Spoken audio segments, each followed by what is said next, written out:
Alors nous voici pour le second volet de cette trilogie avec Franck Athènes. Et Franck, j'aimerais que tu nous parles, en particulier pour les étudiants de la psychologie ésotérique, que tu nous parles de ta façon d'expliquer la conscience et l'esprit par rapport à la métaphysique, bien évidemment. Qu'est-ce que tu peux nous dire sur la conscience et sur l'esprit en particulier? L'esprit et l'énergie, c'est la même chose. Dans la précédente vidéo, on a donné une idée de ce que c'était que l'énergie. Et l'énergie, c'est une dualité. Et l'esprit, c'est la même dualité. C'est-à-dire, l'énergie magnétique, c'est attraction-répulsion. Répulsion, attraction. Et l'esprit, c'est aussi cette dualité répulsion-attraction. Simplement, je m'en expliquerai. Simplement, quand je parle de moi, je dis c'est l'esprit. Et quand je parle de l'univers, je dis c'est de l'énergie. Il n'y a aucune différence. Il n'y a aucune séparation entre l'esprit et la matière et l'univers. Donc je me considère comme esprit, je considère que l'univers n'est pas esprit. C'est un phénomène de répulsion. Bien sûr. Puisque je rejette de l'univers son aspect conscience, son aspect esprit. Et moi, je m'approprie cet esprit. C'est important de le remarquer parce que c'est pour ça qu'on parle de matière et c'est pour ça qu'on parle d'énergie. C'est l'esprit vu d'extérieur, en quelque sorte. Puisqu'on avait dit que tout est l'esprit, puisque de toute façon il n'y a que la conscience, il n'y a que l'acte d'observation, et que tout est inclus dans cette conscience. Tout ce dont je peux avoir conscience, de toute façon, ne peut qu'être dans ma conscience et non pas à l'extérieur de ma conscience. Il n'y a rien d'extérieur à soi. Et l'esprit, c'est soi. L'esprit, c'est soi. C'est important de ne pas se dire j'ai un esprit, les autres, ils ont un esprit, etc. L'esprit, c'est un processus. C'est pas une personne, c'est un processus. Ce processus est unique et commun à tout le monde. C'est-à-dire que l'être, le fait d'être, pour moi, le fait d'être et l'esprit, c'est assez synonyme. Conscience, c'est pas du tout synonyme. Conscience, c'est un aspect précis de l'esprit. C'est précisément l'aspect répulsion. C'est l'aspect répulsion puisque c'est ce qui me donne l'impression que l'univers est à l'extérieur et sous forme de matière, alors que c'est moi et que c'est de l'esprit. Donc je repousse cette partie de moi-même que je considère comme n'étant pas moi. Et en repoussant une partie de moi-même, je définis l'autre partie de moi-même que j'appelle moi.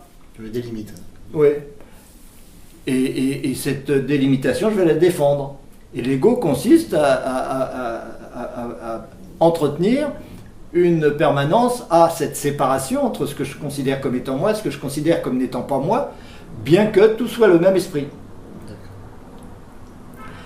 Donc ça, c'est l'aspect conscience de l'esprit, c'est la répulsion. Et cette répulsion, elle provient, on ne va pas rentrer dans les détails de l'explication abstraite, mais si on veut la connaître, c'est facile, il suffit de s'adresser à nous. Cet aspect de la conscience, cette répulsion,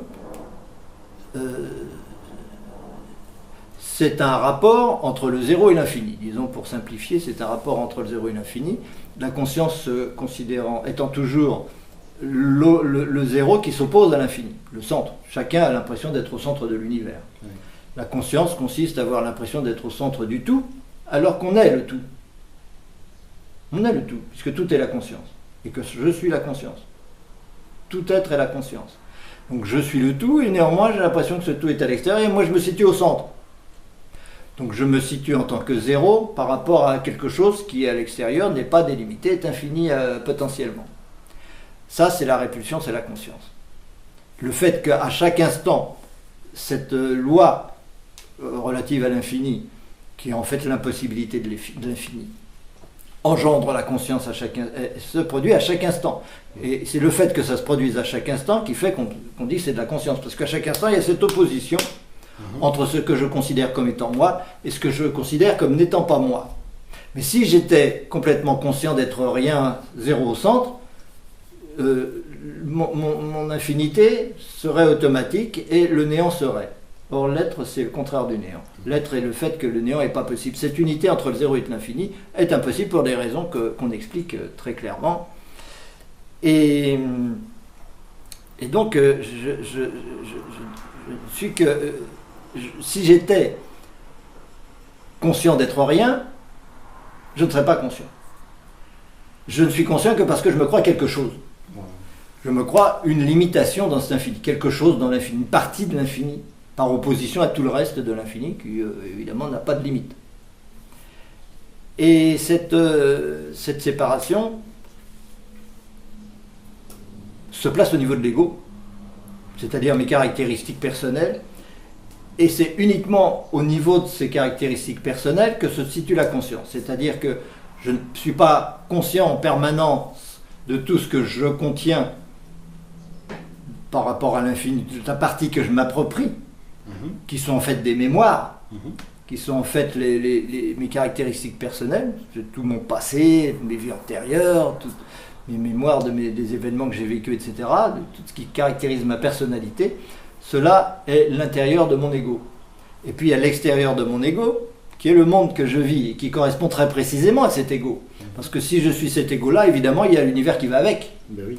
Je ne peux pas avoir un autre univers avec ce même ego, ni avoir un ego différent avec le même univers. Tous ces univers sont personnels, puisqu'ils sont la différence entre moi et l'infini. Donc chaque univers personnel est différent et personnel. Et ce qui veut dire qu'il n'y a pas d'univers, on l'a déjà dit, il n'y a pas d'univers affectif objectif, il n'y a qu'un univers personnel, une multitude d'univers personnels, et pour cette raison-là, et un seul processus de conscience qui se partage l'infini, on pourrait dire, et pour cela, on se rend compte que la conception habituelle de soi et de l'univers est strictement à l'envers de la réalité métaphysique. C'est-à-dire qu'on a l'impression d'être plusieurs esprits, l'impression d'être deux esprits, plein d'esprits, et qu'il y a un univers qui nous est commun, un univers réel, et que nous sommes quelque chose dans cet univers. Ben, c'est exactement l'inverse. Exactement l'inverse. Il n'y a qu'un seul esprit, un seul être, une seule nécessité d'aller vers l'infini, une nécessité de ne pas être infini, et cela vit, ce principe de conscience, vit en même temps une infinité d'univers différents. Oui. C'est-à-dire que nous ne sommes pas deux esprits séparés qui vivons un même univers, nous sommes la même conscience qui vit deux univers. Voilà. L'univers de Serge, l'univers de Franck. C'est très important à comprendre, mais on ne peut pas le comprendre comme ça en 3 minutes, il faut se le démontrer. Bien sûr. Il faut partir du début et progressivement conclure cette évidence-là, qui est une certitude, qui n'est pas du tout une hypothèse. Donc l'esprit, c'est d'abord la conscience, c'est-à-dire la séparation qui est en fait issue de l'impossibilité de l'infini, l'infini n'étant jamais une réalité, étant toujours une potentialité, une nécessité. Il y a toujours une nécessité que l'infini soit, pour la raison qu'il y a forcément un tout, que ce tout est nécessairement infini, sinon il ne serait pas tout. Mais ça, ce sont des choses qu'on développe par ailleurs, on ne va pas rentrer dans tous les détails. Donc il y a ce processus qui est la conscience. Je ne peux pas être tout parce que le tout serait infini, donc je suis seulement quelque chose, et donc je suis un ego, et non pas ni rien, ni tout. Et ça, c'est le premier aspect de l'esprit, c'est la répulsion. La répulsion magnétique. Quand c'est à l'extérieur, on appelle ça la répulsion. Quand c'est à l'intérieur, on appelle ça la conscience. Oui. C'est tout. Et puis il y a l'autre aspect de l'esprit, de la dualité, qui est l'amour. C'est pas une invention comme ça qu'on rajoute. C'est simplement le fait que le tout est un, et que je suis le tout. La conscience contient tout l'univers. Le principe de conscience est potentiellement infini. Il est fait pour être infini. Sa vocation est d'être infini.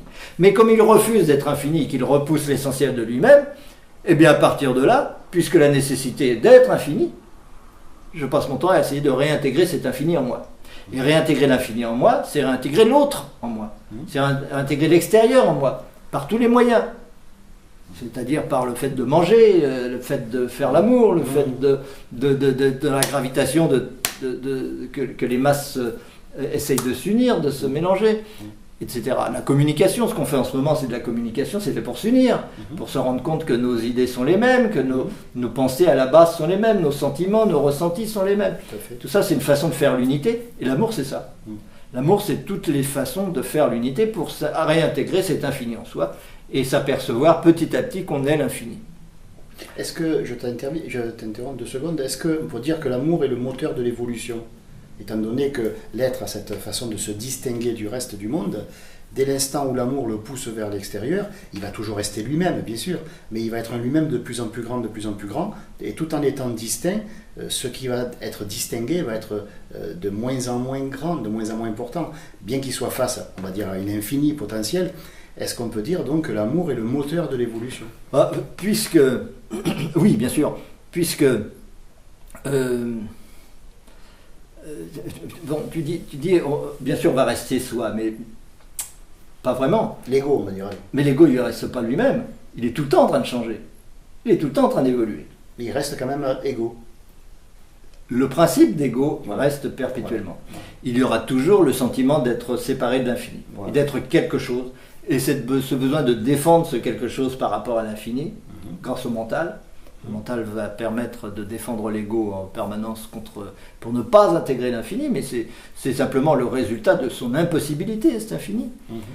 Mais là, on rentre dans des choses trop abstraites pour notre propos d'aujourd'hui. L'amour, c'est la vérité, la réalité qui revendique par rapport à l'illusion que crée la conscience. La conscience crée l'illusion que l'autre est extérieur alors qu'il n'est pas extérieur.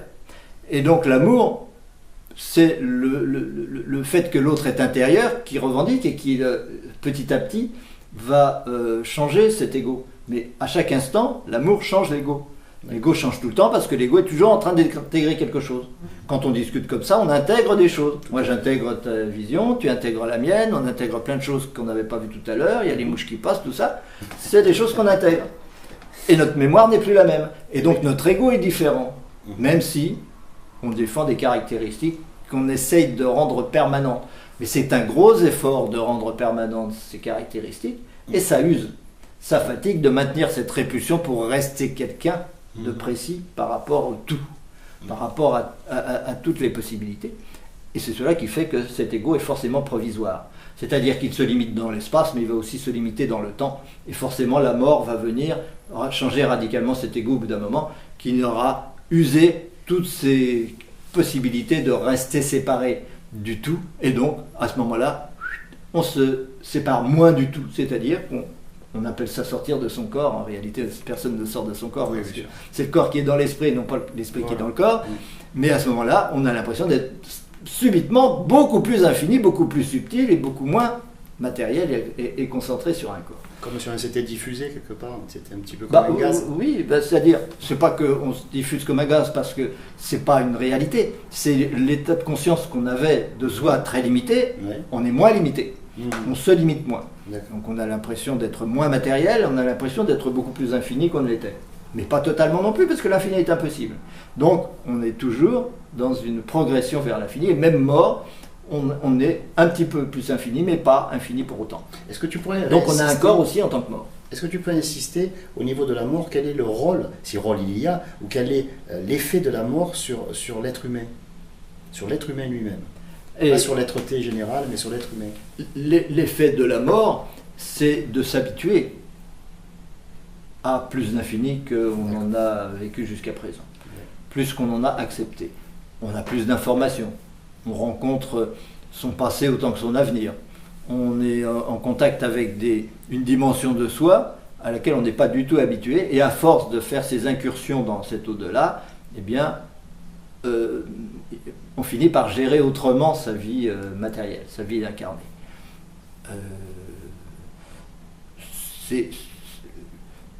Le rôle de la mort est un rôle automatique et obligatoire, parce que l'être est continu, mais sa manifestation est toujours discontinue.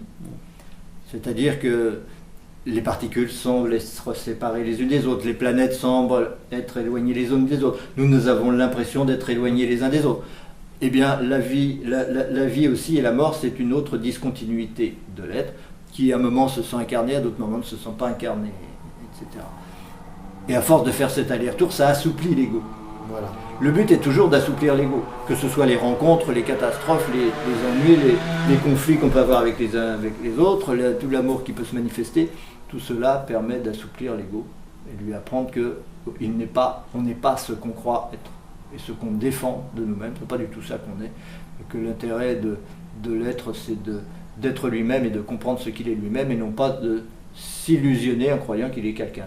Oui, tout à fait. Et au niveau donc de l'évolution, est-ce qu'il y a évolution? Et si il y a évolution, qu'est-ce qui évolue? Est-ce que c'est la conscience qui évolue? Est-ce que c'est la manifestation? Est-ce que c'est l'esprit?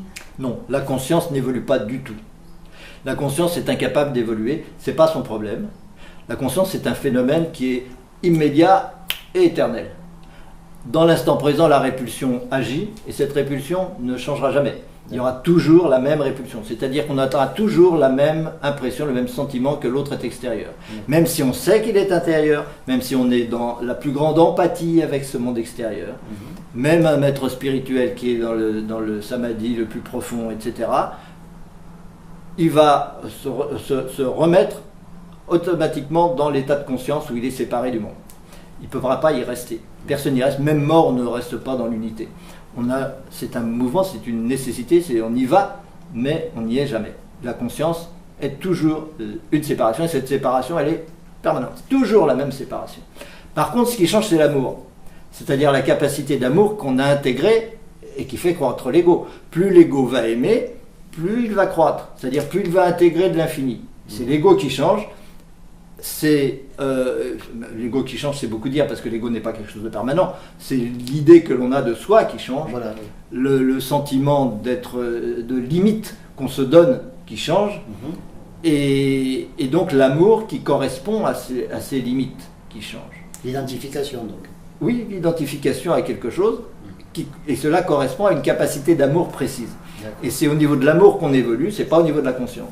D'accord. Alors on peut dire, c'est pas la façon habituelle d'en parler, on dit qu'on évolue, des niveaux de conscience, une conscience plus grande, etc.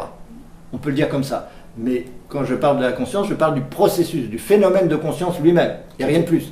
Mais aucun contenu dans cette conscience.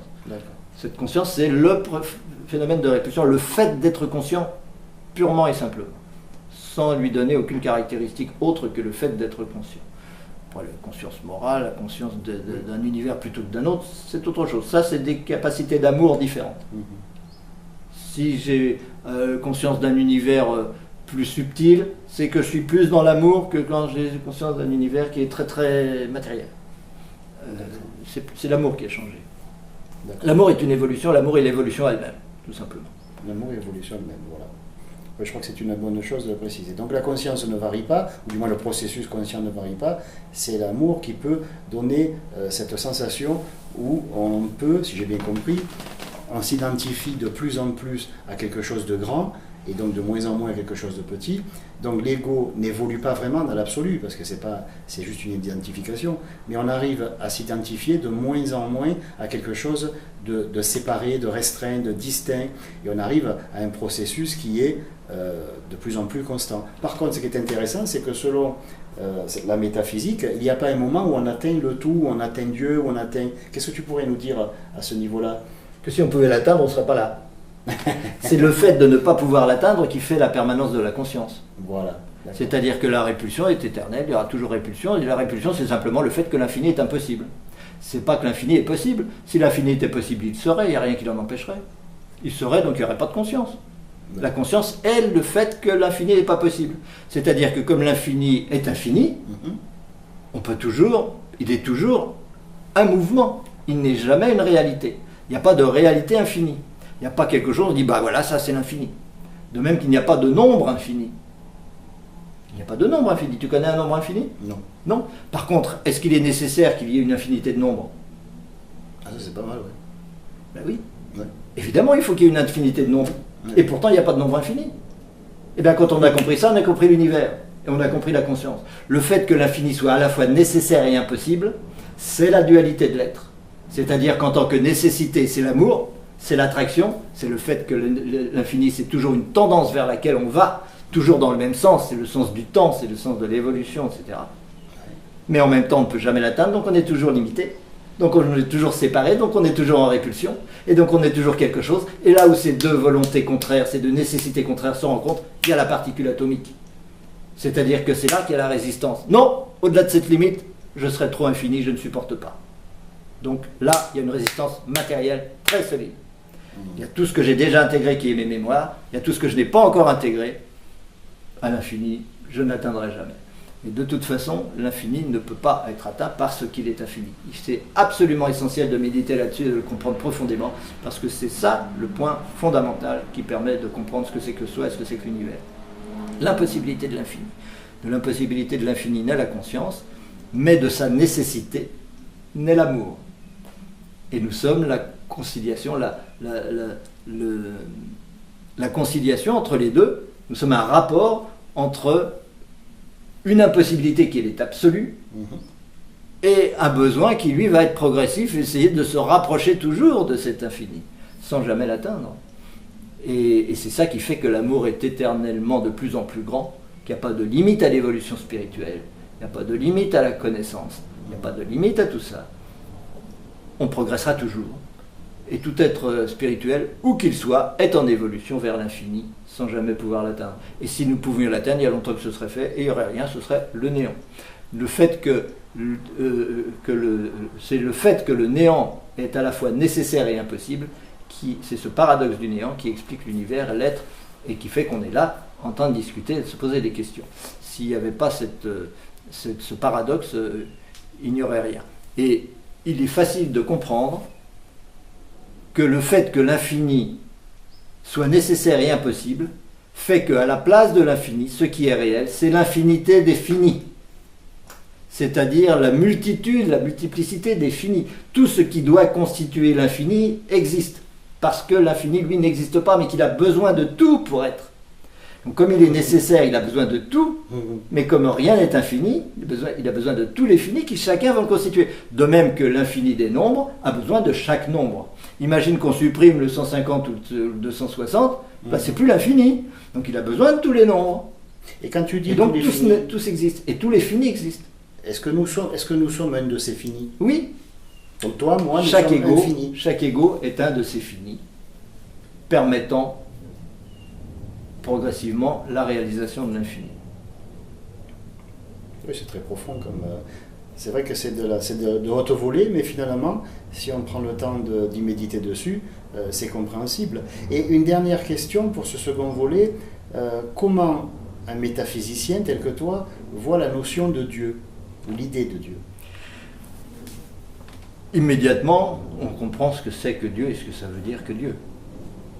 En général, on considère que Dieu c'est l'infini lui-même, mais on a compris que l'infini est une tendance et non pas une réalité.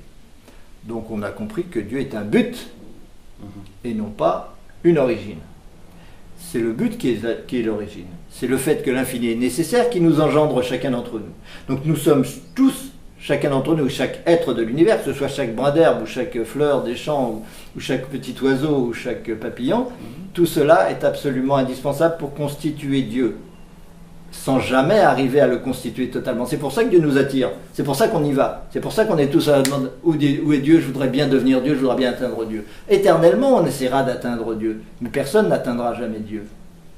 Parce que si on l'atteignait, ben, ça voudrait dire qu'on n'est pas là pour y aller. C'est fini. Nous ne sommes là que parce que Dieu est impossible. Mais en tant que nécessité, évidemment, il est notre créateur. C'est-à-dire que c'est cette nécessité de l'infini qui engendre chaque fini. C'est la nécessité de l'infinité des nombres qui engendre chaque nombre. Parce qu'il ne peut pas y avoir de nombre infini. Donc on a été créé par le futur. Exactement. La cause est toujours le but. C'est fondamental de comprendre ça. Toute cause est un but. Il ne peut pas y avoir de cause dans le passé. Donc nous sommes tous indépendants de notre passé, tous parfaitement libres par rapport à notre passé. Et seul un but nous donne de l'énergie. Toute l'énergie de l'univers vient du but. Tout le monde sait aujourd'hui que l'univers est une grande énergie, les physiciens sont d'accord là-dessus, c'est parce que c'est un grand but. Toi, tu as beaucoup d'énergie parce que tu as un grand but. Et si on te coupait de ton but, tu n'aurais plus aucune énergie. Et quand quelqu'un arrive, il est déprimé, il dit « Qu'est-ce que je vais faire de ma vie ?» Eh bien, si tu lui trouves quel est son but dans sa vie, tout de suite il va s'illuminer, il va devenir radieux, il va chanter, etc. Il va dire « Ça y est, j'ai trouvé mon truc. Et maintenant ma vie a une importance. Jusqu'à présent, je me laissais aller, je buvais, ceci, cela. Aujourd'hui, je sais quel est mon but, donc j'ai de l'énergie, et donc je tiens absolument à conserver mon ego et à continuer à l'utiliser comme un outil pour atteindre ce but. » Et ça, c'est absolument fondamental. Le but, c'est la source d'énergie. Et donc Dieu n'est pas l'origine de l'univers, mais il en est le but. Oui, d'accord. C'est vrai que c'est quand même important. Et